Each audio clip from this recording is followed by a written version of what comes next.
তো সুপ্রিয় দর্শক, আপনারা আমাদের কাছে রিকোয়েস্ট করেছিলেন পনির বা ছানার যে মশলা বা ল্যাপিং হয় সেটা কিভাবে বানাতে হয় তার ভিডিও দেওয়ার জন্য। তো সেই অপেক্ষার দিন শেষ।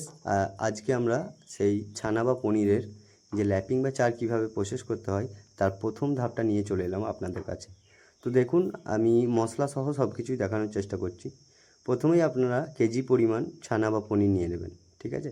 নিয়ে নেওয়ার পরে ঠিক এইভাবে ভাঙা ভাঙা করে নেওয়ার পর এখানে মশলা হিসেবে ব্যবহার করবেন এলাচ, মধু, এলাচটা ছোটো এলাচ, জয়িত্রী, আর আপনার বাড়ির যে ঘিটা হয় সেই ঘিটা 100 গ্রাম দিলেই হবে। প্রথমে 100 গ্রাম, তারপরে 200 গ্রাম লাগবে। টোটাল 1 কিলো পরিমাণে ঘিটা 300 গ্রাম লাগবে।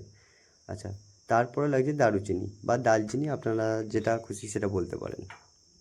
এরপরে এখান থেকে জলটা বের করে নেওয়ার চেষ্টা করবেন, জলটাকে একেবারে বের করে দেবেন।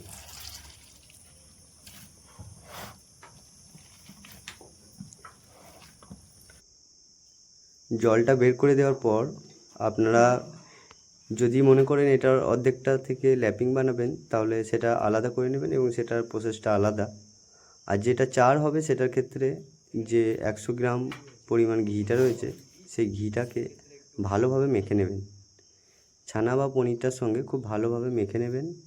তারপর আপনার যতটা পরিমাণ আছে সেই পুরো পরিমাণ ছানা বা পনিরটার সঙ্গে যেন ঘিটা একেবারে লেগে থাকে। তো ঘিটাকে একবার, দুবার, তিনবার, বারবার দিয়ে পুরো জিনিসটাকে মেখে নেবেন।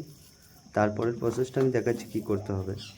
এটা কিন্তু একটু হিট মানে তাপমাত্রা যখন থাকে, ঠিক এখন যেমন ওয়েদার চলছে এই ওয়েদারে করার চেষ্টা করবেন, কেননা এক্ষেত্রে রোদে দিয়ে চারটাকে রেডি করতে খুব টাইম লেগে যায়।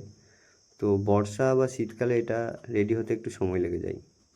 আচ্ছা, ঠিক এইভাবে মেখে নেওয়ার পর আপনারা যে কাজটা করবেন, একটা ফ্রেশ কন্টেনার নেবেন। অবশ্যই সেটা কাঁচের ব্যবহার করবেন, প্লাস্টিকের ব্যবহার করতে পারেন কিন্তু সেক্ষেত্রে কি প্লাস্টিকের ব্যবহার করলে সেটা থেকে একটা আলাদা রকমের স্মেল আসে। তো সেক্ষেত্রে আমার মনে হয় যে এটা একটু অন্যরকম হতে পারে। তো চেষ্টা করবেন ঠিক আমাদের মতো একটা কাঁচের পাত্র ব্যবহার করার। কাঁচের পাত্রে ঠিক এইভাবে এয়ার টাইট, যাতে নিচে কোনো ফাঁক না থাকে, ঠিক সেইভাবে লাগিয়ে দেবেন ছিপিটা লাগিয়ে দেওয়ার পর আপনারা এটাকে রোদে দেবেন টানা 20 দিন। আপনি বুঝতে পারবেন ঠিক দেখে যে এর ভিতরে একটা বেশ ওপরে একটা আলাদা লেয়ার চলে আসবে। ততক্ষণ পর্যন্ত